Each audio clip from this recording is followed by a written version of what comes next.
2025 March మాసంలో అంటే 2025 March 29వ తేదీ శని గ్రహం మార్పు అనేది జరగబోతున్నది.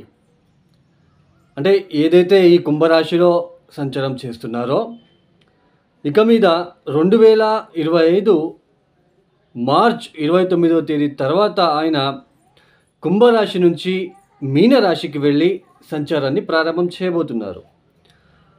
2025 మార్చ్ 29వ తేదీ నుంచి 2027 జూన్ వరకు కూడా మీనరాశిలో శనిగ్రహ సంచారం జరుగుతున్నది.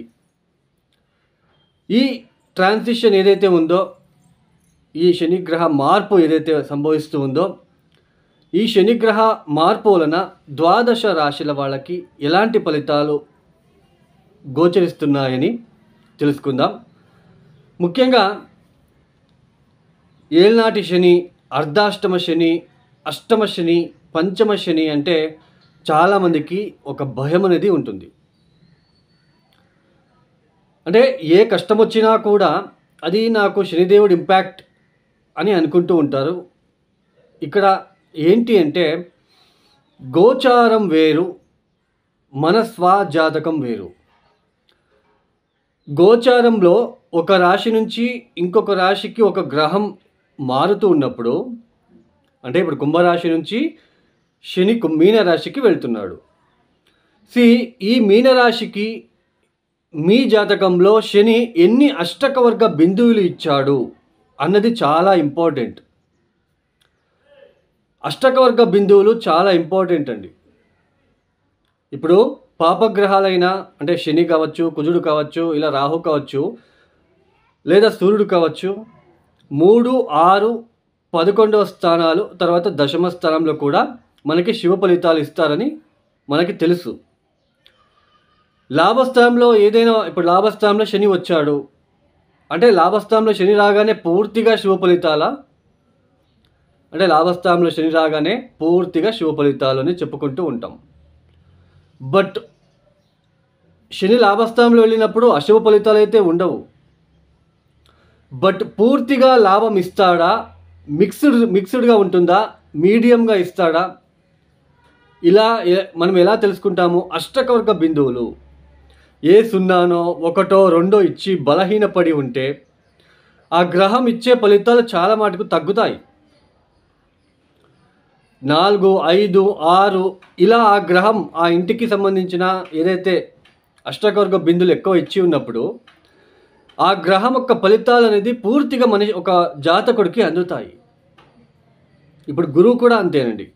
లాభస్థానంలో గురువు వచ్చాడు, గురుబలం ఉంది, ఆయన ఎంతవరకు బలిష్టంగా ఉన్నాడో ఆయన ఆ స్థానంలో అష్టకవర్గ బిందువులు చూసుకోవాలి. తర్వాత శని లాంటి గ్రహం ఒక రాశి నుంచి ఇంకొక రాశికి, ఇప్పుడు మీనరాశికి వెళ్ళి సంచారం చేస్తున్నారు. మీ జాతకంలో గనక మీనరాశిలో ఏ సూర్యుడో, శనికి సంబంధించిన శత్రుగ్రహాలైన ఏ సూర్యుడో, ఏ కుజుడో, ఏ కేతు లాంటి గ్రహాలు ఉన్నప్పుడు, వాళ్ళ దశ జరుగుతున్నప్పుడు శని వెళ్తే అక్కడ వెళ్తున్నాడు. ఇప్పుడు మీ జాతకంలో ఒక వ్యక్తి జాతకంలో మీనరాశిలో కుజుడున్నాడు అనుకోండి, కుజమహాదశ జరుగుతున్నది, ఇప్పుడు శని ఆ ఇంటికే వెళ్తున్నాడు. సో డిస్టర్బెన్స్ ఏర్పడుతుంది. సో ఇది అండి, గోచారంలో ఇట్లా గ్రహాలు వచ్చినప్పుడు మన దశాభుక్తి ఏమైనా టచ్ అవుతున్నాయని చూసుకోవాలి. ఈ ఏళ్నాటి శనిలో అంటే చంద్రుడున్న రాశి నుంచి వెనక్కి రాశి, చంద్రుడున్న రాశి అంటే ఇప్పుడు మీనరాశికి వెళ్తున్నాడు. ఇప్పుడు మీనరాశి నుంచి వెనక్కి రాశి ఏది? 12వ స్థానము కుంభరాశి. కుంభరాశిలో 2.5 సంవత్సరాలు, మీనరాశిలో 2.5 సంవత్సరాలు, మీనరాశి నుంచి నెక్స్ట్ హౌస్ ద్వితీయ స్థానం అక్కడ 2.5 సంవత్సరాలు, అంటే మొత్తం 7.5 సంవత్సరాల పాటు. ఈ 7.5 సంవత్సరాలలో మధ్యలో ఏదైతే ఉందో చంద్రుడి మీద శని సంచారం ఏదైతే ఉందో, ఈ 2.5 సంవత్సరాలు చాలా మందికి నెగిటివ్ ఇంపాక్ట్ ఎక్కువగా ఉంటుంది. చంద్రుడు మనసు కారకుడు, కుటుంబ కారకుడు, సంతోష కారకుడు, అందులోనే మానసిక సంతోషం ఇచ్చే గ్రహమే చంద్రుడు. అలాంటి చంద్రుడి మీద, చంద్రుడు ఉన్న రాశి మీద శని పరిభ్రమణ అనేది ఆ మనస్సు అనేది చాలా ఇబ్బందులు, అపవాదాలు, ఆ మానసిక సంతోషం తగ్గి వైరాగ్యంతో మనము ముందుకు సాగుతూ వెళ్ళవలసిన ఒక ప్రమేయం అపవాదాలు పడుతూ అవమానాలు అనుభవిస్తూ కుటుంబంలో హ్యాపీనెస్ లేకుండా అన్ని విధాలుగా మనము ఒక ఇబ్బందులు పడుతూ వెళ్ళాలి. ఆ సమయంలో దశాభుక్తి ఏం జరుగుతుందో చూసుకోవాలి. దశాభుక్తి ఫేవరబుల్ ఉంటే సో మేనేజ్ చేసుకుంటూ వెళ్తారు.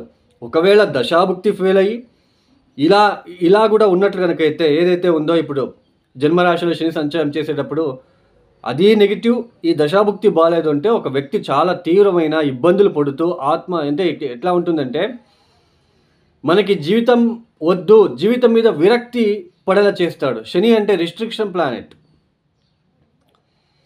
తర్వాత ఈ ఏళ్ళనాటి సమయంలో పరిహారాలు కూడా చాలా సింపుల్ పరిహారాలు అండి.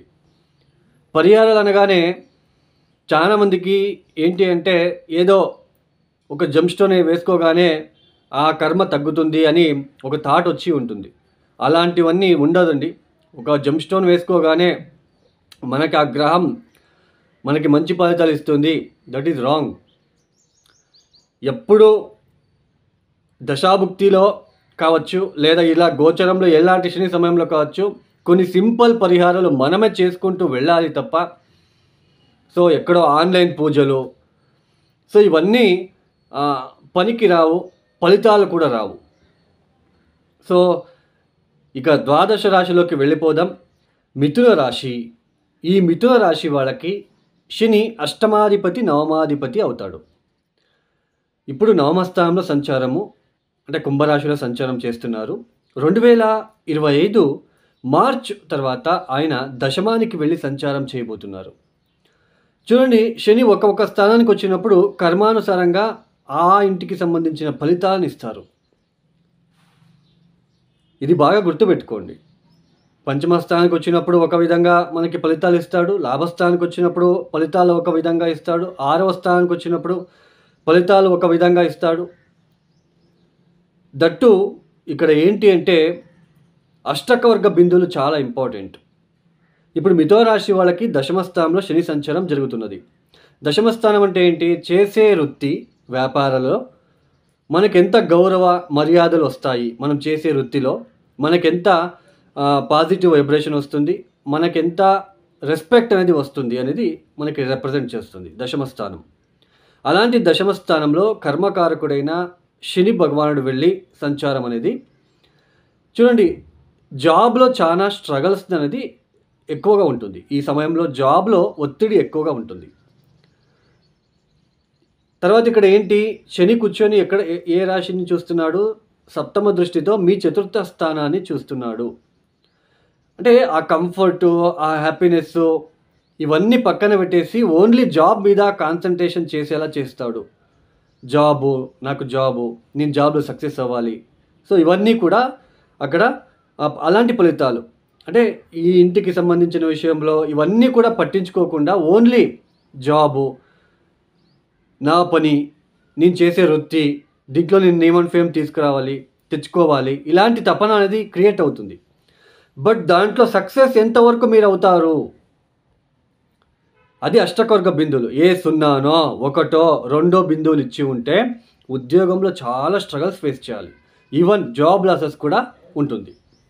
ఆ జాబ్ అంటే అష్టకవర్గ బిందువులు చాలా ఇంపార్టెంట్ అండి. శని అక్కడ దశమ స్థానంలో వెళ్ళి ఆ వృత్తికి సంబంధించిన విషయంలో ఫలితాలను ఇచ్చేటప్పుడు అక్కడ ఆయన ఎంత బలిష్టంగా ఉన్నాడు లేదా బలహీన పడ్డాడా? బలహీన మీన్స్ అష్టకవర్గ బిందువులు తక్కువ ఇవ్వడము, 0 1 2.